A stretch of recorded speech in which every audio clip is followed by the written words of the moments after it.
রাজ্য বিধানসভার নতুন স্পিকার হতে চলেছেন বিজেপি বিধায়ক রথীন্দ্র বসু। বিজেপির পরিষদীয় দলের পক্ষ থেকে কোচবিহার দক্ষিণ কেন্দ্রে এই বিজেপি বিধায়ককে স্পিকার পদপ্রার্থী হিসেবে বেছে নেওয়া হয়েছে।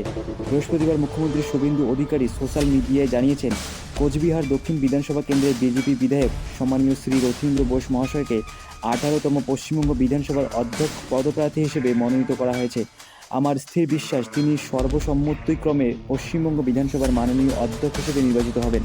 বিজেপির স্পিকার পদপ্রার্থী হিসেবে মনোনীত হওয়ার পর রথীন্দ্র বলেন, দল যা দায়িত্ব দিয়েছে তা পালন করব, প্রয়োজনে বিধানসভার অভিজ্ঞ সদস্যদের পরামর্শ নেব। বৃহস্পতিবার সচিবের কাছে গিয়ে অধ্যক্ষ পদের মনোনয়ন জমা দিয়েছে বিজেপি পরিষদীয় দল। পেশায় চার্টার্ড অ্যাকাউন্ট্যান্ট রথীন্দ্র বোস এবার প্রথমবারের জন্য বিধায়ক হিসেবে নির্বাচিত হয়েছেন। এই অধ্যক্ষ পদে নিয়ে আসলো বিজেপি। অষ্টাদশ বিধানসভার স্পিকার পদে বিজেপি পরিষদীয় দলের পক্ষে মনোনয়ন জমা দিয়েছেন কোচবিহার দক্ষিণের বিধায়ক রথীন্দ্র বসু। তার পাল্টা কোনো মনোনয়নপত্র জমা পড়েনি, তাই মনে করা হচ্ছে আজ বিনা প্রতিদ্বন্দ্বিতায় তিনি স্পিকার নির্বাচিত হবেন।